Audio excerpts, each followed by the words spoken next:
Hello, how are you? Have you ever stopped to think that there are objects in our homes that we keep around, innocently believing they're harmless, but that could actually be harming our health and our family's health? Today, I've picked out for you the 5 most common ones that could be affecting your immunity, metabolism, and overall health. It's really important to know this so you can make more informed choices. So stick around until the end. Before we start, I want to ask you if you care about this kind of topic, about the objects in your home. Is there anything you've stopped buying or keeping at home to store your things or use around the house, thinking about your health? If so, what was it? Write it for me here in the comments. I'd love to see your response. And if you enjoy my content and trust this channel, go ahead and leave a like on the video. It's super important for me here on YouTube. Let's start by talking about these 5 objects that are common and found in most homes, but unfortunately can pose risks to our health. Let's get started. First are plastic containers and utensils. Of course, they're very practical in the sense that they don't scratch your pans, they don't break, you don't have to worry about them cracking or shattering, and there's no risk of someone getting hurt. But it's very complicated because even when the packaging of these plastic containers and utensils say they are BPA-free, many of them still release phthalates and alternative bisphenols, which, when heated and used repeatedly, have these reactions. These substances are known as endocrine disruptors, meaning they mimic hormones in our bodies. This can affect our metabolism, increase the accumulation of abdominal fat, and even alter glucose regulation. Some studies show that people with increased elevated levels of phthalates in their bodies have a higher risk of metabolic syndrome, obesity, and even hypertension. So a practical tip is to replace these containers with glass jars, stainless steel trays, or even ceramic ones, right? Those older types, and it makes perfect sense because that way you can heat and store your food more safely. Plastic can still be useful for a picnic or for transporting things occasionally, right? When you need to take something from home and there's a risk of it breaking. But not for everyday use and especially not with heat. Never put plastic in the microwave, even if it says it's microwave safe. Okay? Because that can be dangerous for you. The second item on this list is worn out non-stick pans. I think this is the most dangerous item on this list because a lot of people have them at home and use them without realizing it. When they are scratched or exposed to high temperatures, they release what are called PFAS, which are known as those forever chemicals. They're called that because they remain in our bodies and in the environment itself for decades. So basically forever, right? PFAS have already been linked to cancer, thyroid disorders, liver diseases, and high cholesterol. So in practice, if your non-stick pan is already scratched or worn out, replace it. And if you can, choose options like stainless steel, cast iron, or even ceramic, because then there's no risk, right? There's no non-stick coating, so there's no risk of it getting scratched and no danger of it releasing those forever chemicals into your body or your families as well. The third item on our list is antibacterial soaps.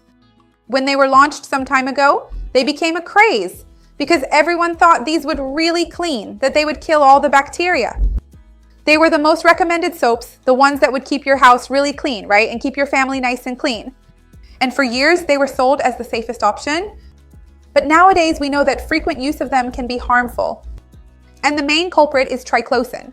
In many countries, the use of this substance in people's homes for domestic use is already banned. That's because it can interfere with thyroid function, increase the risk of cardiac arrhythmia, and promote bacterial resistance since it keeps killing various bacteria indiscriminately. So the practical alternative, of course, is to use soap, right? Everyone should use soap in their daily routine, especially on the dirtiest areas, but just regular soap, right? Regular soap without antibacterial agents, because that's the thing. As long as you wash your hands with soap for at least 20 seconds, you'll kill the bacteria that need to be killed without exposing your skin, your home, and your family to an excess of chemicals. Another item on our list is air fresheners, those home fragrances.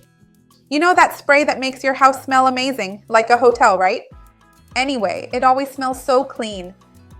You have to be careful, even with those plug-in diffusers that keep releasing that scent all day long. Car air fresheners too, you need to be careful with those as well.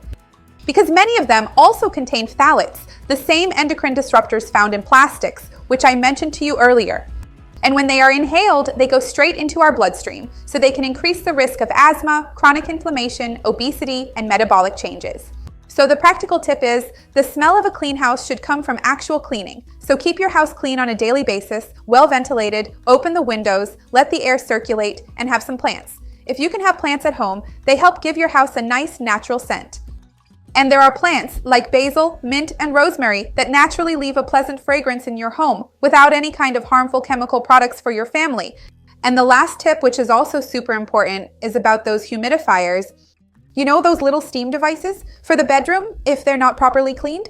A lot of people use these humidifiers to relieve very dry air when the humidity is low.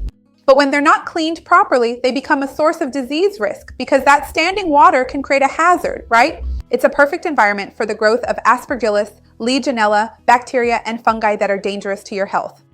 And then, when this device is turned on, it ends up spraying those things into our air. They get released into the air and can go straight into our lungs. So, it can worsen respiratory conditions and affect people with heart diseases. It can further increase the risk of serious complications. So, the best practice is to change the water every day. Dry and clean it thoroughly with diluted bleach as recommended by the manufacturer every 2 or 3 days to sterilize it. Each of these humidifiers comes with its own cleaning instructions, and it's really important that you follow them, okay? Tell me, did you have any of these items at home, or maybe more than one? I'd love to see your comment. Which one are you going to replace or stop using? I'd love to see your comment. Remember to like the video, because that really helps me, and share it. This video is really important. Let's work together to spread this positive message. That's what I want here on the channel. See you next time. Bye.